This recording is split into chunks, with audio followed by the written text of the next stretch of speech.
আসসালামু আলাইকুম, আমি তানজিন আফরোজ রিমি। সফটওয়্যার প্রজেক্টের আজকের ক্লাসে আমরা দেখব কিভাবে একটা প্রবলেমকে আরও থরলি অ্যানালাইসিস করা যায়। সো প্রথম টাস্ক, প্রবলেম অ্যানালাইসিস করার জন্য প্রথম টাস্ক হচ্ছে সবার সাথে এই প্রবলেমটা নিয়ে আলোচনা করা। দ্যাট মিনস হচ্ছে প্রবলেম নেমটা লেখা, সবার সাথে বসা এবং সবার মতামতটা নেওয়া, টিমমেটের মতামত নেওয়া। সো ফার্স্ট স্টেপ হচ্ছে gain agreement on problem definition. So এই কাজটা আমরা কীভাবে করতে পারি? সো এই কাজটা করার জন্য আমরা যেই প্রপোজড সলিউশনটা দিচ্ছি আমার প্রবলেমের, সেটার বেনিফিটটাকে ভালোভাবে বোঝা এবং ভালোভাবে বুঝে কাস্টমার বা ইউজারের কাছ থেকে আমরা কী ধরনের এক্সপেকটেশন, একটা কাস্টমার কী ধরনের এক্সপেকটেশন রাখতে পারে সেই জিনিসটা দেখা এবং সেই অনুযায়ী প্রজেক্টের বেনিফিট কী কী হতে পারে সেই জিনিসগুলোকে ভালোভাবে অ্যানালাইসিস করা। ওকে, এখন যদি আমরা একটা এক্সারসাইজ দিয়ে দেখে নিই যে কীভাবে একটা বড় প্রবলেমকে ডিফাইন করা যায়। সাপোজ একটা টিম ডেভেলপমেন্ট গ্রুপের কাছে অনেক বড় একটা সিস্টেম আছে। সো সিস্টেমটার জন্য তাদেরকে কিছু ইমপ্রুভমেন্ট করতে হবে। সো ইমপ্রুভমেন্ট টাস্কগুলো এখানে পয়েন্ট আকারে লেখা আছে। সো প্রথমটা হচ্ছে বেটার ফিনান্সিয়াল রিপোর্টিং, অ্যান্ড তারপর হচ্ছে ইনভয়েস স্টেটমেন্টগুলোকে ইমপ্রুভ করা, আর থার্ড সেটা হচ্ছে online parts ordering, and fourth সেটা হচ্ছে তারা ইলেকট্রিক ফান্ড ট্রান্সফারের ব্যাপারগুলোকে তারা আরও ইজি করতে চাচ্ছে কোম্পানি এবং ডিলারদের সাথে। সো এই চারটা প্রবলেমের ভিতরে বলেন তো কোন প্রবলেমটা সবচেয়ে বেশি কঠিন? সো সবচেয়ে বেশি কঠিন হচ্ছে 4 নাম্বার প্রবলেমটা, that means capability for electric funds transfer between the company and the dealer. So এই কাজটা যদি কোম্পানি করে ফেলতে পারে, দ্যাট মিনস ইলেকট্রিক ফান্ড ট্রান্সফারের ব্যাপারটা যদি খুবই ফ্লুয়েন্ট হয়ে যায়, তখন তাদের কাছে যে প্রবলেমগুলো থাকে সেই প্রবলেমগুলো অনেক ছোট থাকবে, সেগুলো করতে অনেক ইজি হবে। সো আমাদের ফার্স্টটা প্রবলেমের সলিউশনে সবচেয়ে বড় কোন টাস্কটা, এই জিনিসটাকে আমাদের বের করতে হবে। আমরা যদি সেটাকে বের করতে পারি, সেটাকে যদি টেকনিক্যালি হ্যান্ডেল করতে পারি ভালোভাবে, তাহলে আমরা আমাদের বাকি প্রবলেমগুলোকে খুব সহজে সমাধান করে নিতে পারব। সো আমাদের স্টেপ 2 হচ্ছে understand the root cause, that means the problem behind the problem. আমরা যে সলিউশনটা ভাবছি সেই সলিউশনের বিহাইন্ডে কোন প্রবলেমটা সবচেয়ে বড়। সো একটা প্রবলেমের জন্য আমি যখন তার রুট কজগুলোকে ডিটারমাইন করতে চাই, তখন কিভাবে করতে পারি? সো এটা করার জন্য প্রথম যেটা ইজিয়েস্ট ওয়ে, সেটা হচ্ছে গ্রুপ মেম্বারদের সাথে বসা এবং তাদের সাথে ডিরেক্টলি কথা বলা যে আমার এই কাজটার সবচেয়ে বড় বাধা কোন জায়গায়, বা সবচেয়ে বড় কাজ কোনটা হবে, টেকনিক্যাল প্রবলেম কোনটা হবে, এবং যদি সেই কাজটা তাও আমাদের রুট কজটা বের না হয়ে যায়, তখন আমাদের মেইন টাস্ক হবে প্রত্যেকটা প্রবলেমকে ডিটেইলে থরলি ইনভেস্টিগেট করা, যাতে আমার রুট কজটা বের হয়ে আসে।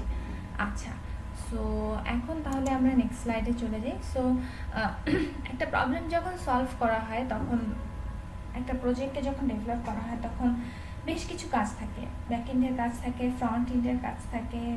সো সেটাকে আবার একসাথে মার্জ করা। সো এই কাজগুলোকে যখন আমরা একসাথে করব, প্রত্যেকটার জন্য কিন্তু আলাদা আলাদা গ্রুপ থাকে অনেক বড় প্রবলেমের ক্ষেত্রে। সো যখন কোনো ব্যাক এন্ডে কোনো কাজ করা হয়, তখন তাকে অবশ্যই ফ্রন্ট এন্ডের সাথে, ডেভেলপারের সাথে কথা বলে নিতে হবে, বা তাদের সুবিধা অসুবিধাগুলোকে অবশ্যই দেখে নিতে হবে। অ্যান্ড সেকেন্ড সেটা হচ্ছে স্টেক হোল্ডার্স নিয়ে বলা হয়েছে। সো স্টেক হোল্ডার্স বলতে তাদেরকেই বোঝানো হচ্ছে যারা ডিরেক্টলি বা আনডিরেক্টলি কোন আমাদের যে নতুন সিস্টেমটা আছে সেই সিস্টেমের সাথে কোনো না কোনোভাবে কানেক্টেড থাকবে। সো আমাদের স্টেপ 3 হচ্ছে identifying the stakeholders and the users. তো ইউজার্স যখন বলা হচ্ছে আমি কিন্তু বুঝতেই পারছি ইউজার্স মানে আমি যেই প্রজেক্টটা করছি সেটা অ্যাকচুয়ালি কারা ইউজ করবে। স্টেক হোল্ডার্স দ্যাট মিনস হচ্ছে সেকেন্ড দুইটা, দ্যাট মিনস তারা হয় ডিরেক্টলি সফটওয়্যারের সাথে কানেক্টেড কোনো না কোনোভাবে বা ইনডিরেক্টলি কানেক্টেড। সো এই যারা আমার সাথে আমার অ্যাপ্লিকেশনের সাথে কানেক্টেড, আমি যখন নতুন সফটওয়্যারে কোনো চেঞ্জ আনবো বা সফটওয়্যারে ডেভেলপ করবো তখন প্রত্যেকটা গ্রুপের সাথে কথাই আমাকে অ্যানালাইসিস করে তারপর আগাতে হবে। দ্যাট মিনস আমাদের যখন আমরা একটা আমাদের প্রজেক্টের জন্য সলিউশন নিয়ে ভাবছি তখন সেই জায়গাটায় বেশ কিছু টপিক ইনভলভ থাকছে। দ্যাট মিনস হচ্ছে যারা ডিসিশন মেকিং করছে, potential users and other interested parties. So এই ডিলগুলো করার সময় আমাদেরকে বেশ কিছু কোশ্চেন মাথায় রাখতে হবে। সো ফার্স্ট কোশ্চেন হচ্ছে who are the users of the system, কারো সিস্টেমের জন্য ইউজার হবে। Who are the customer of the system, that means হচ্ছে কারা কিনবে আমাদের সিস্টেমটা, কারা কেনার জন্য ইন্টারেস্টেড হবে। থার্ড যে কোশ্চেনটা সেটা হচ্ছে আমাদের সিস্টেম প্রডিউসের জন্য আমাদের কোন কোন আউটকামগুলো এফেক্টেড হচ্ছে, দ্যাট মিনস আমাদের আউটকামটা নিয়েও আমাদেরকে ভাবতে হবে। ফোর্থ কোশ্চেন হচ্ছে কারা ইভ্যালুয়েট করছে, হু উইল ইভ্যালুয়েট, কারা বা কে আমাদের এই অ্যাপসটাকে প্রজেক্টটাকে অ্যাপ্রুভ করছে বা ইভ্যালুয়েট করছে। সো তাদের কোনো ক্রাইটেরিয়া আছে কিনা সেই জিনিসগুলোকেও মাথায় রাখতে হবে। কারা ইন্টারনাল বা এক্সটার্নাল ইউজার্স থাকছে সিস্টেমের, আমাদেরকে অবশ্যই সেই জিনিসগুলোকে অ্যাড্রেস করতে হবে। Who will maintain the new system, আমাদের সিস্টেমটাকে নেক্সট টাইম কি আমরাই মেনটেন করছি নাকি অন্য কেউ মেনটেন করবে। Is there anyone else who cares, সিস্টেমটার ব্যাপারে আমরা ছাড়াও আর কোনো থার্ড পার্টি কেয়ার করছে কি না, তাদের কোনো ক্ষতি বা লাভ আছে কি না। সো এই জিনিসগুলোকে অবশ্যই মাথায় রাখতে হবে।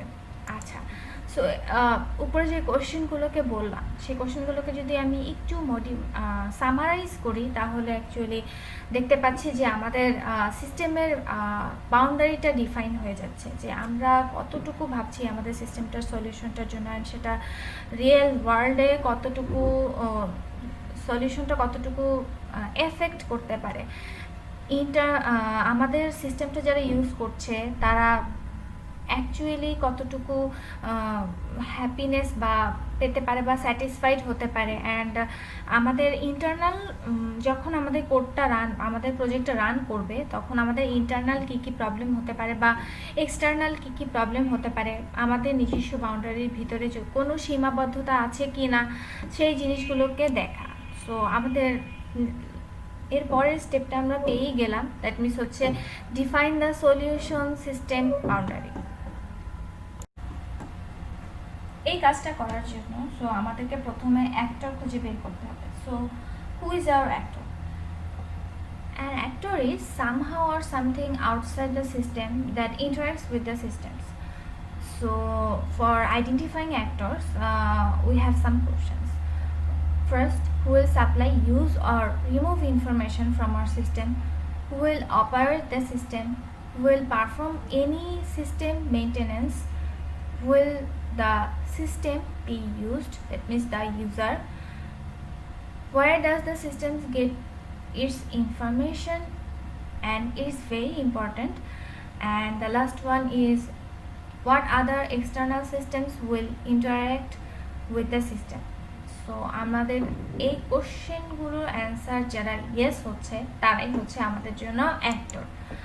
সো এই জিনিসগুলোকে যখন আমরা কনসিডার করে ফেলবো তখন আমাদের জানা হয়ে যাবে যে আমাদের যে সলিউশনটা সেই সলিউশনটায় ফ্রিডমের কী কী রেস্ট্রিকশন আছে। সো আমাদের step 5, that means last step হচ্ছে identifying the constraints to be imposed on the solution.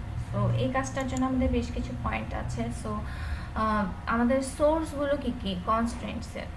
So প্রথমটা হচ্ছে স্ক্যাডিউল, ইনভেস্টমেন্ট, বাজেট, আমাদের যদি কোনো বাজেট থেকে থাকে সেটা, এনভায়রনমেন্টাল ইস্যু।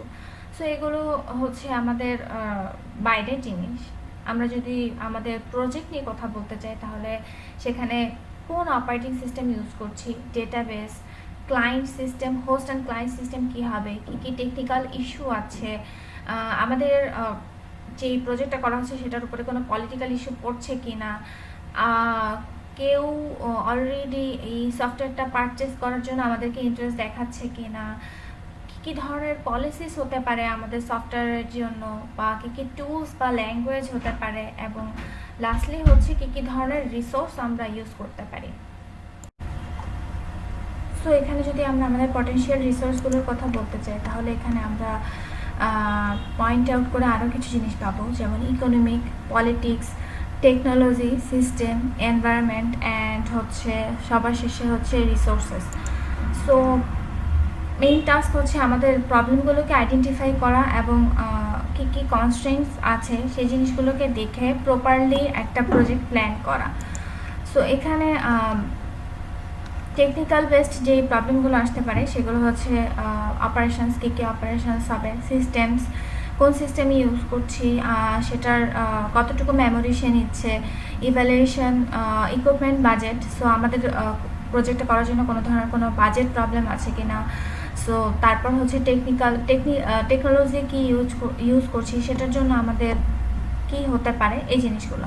সো লাস্টে আমরা যেটা দেখবো সেটা হচ্ছে টোটাল এতক্ষণ যা দেখলাম সেটার একটা overview, that means good understanding of the problem and root cause identification, proper identification of the problem and determine all the failure of your system, and third যেটা সেটা হচ্ছে understanding of all the boundaries of the solution, and lastly যেটা হচ্ছে সব ধরনের constraints দেখা and আমাদের প্রবলেমের সলিউশনটা করার জন্য কী কী ধরনের রেস্ট্রিকশন হতে পারে সেই জিনিসগুলো নিয়ে কাজ করা, অ্যান্ড তারপর প্রবলেমটাকে ফিনিশ করা। সো এতটুকুই ছিল আজকে। সবাই ভালো থাকবেন। আল্লাহ হাফেজ।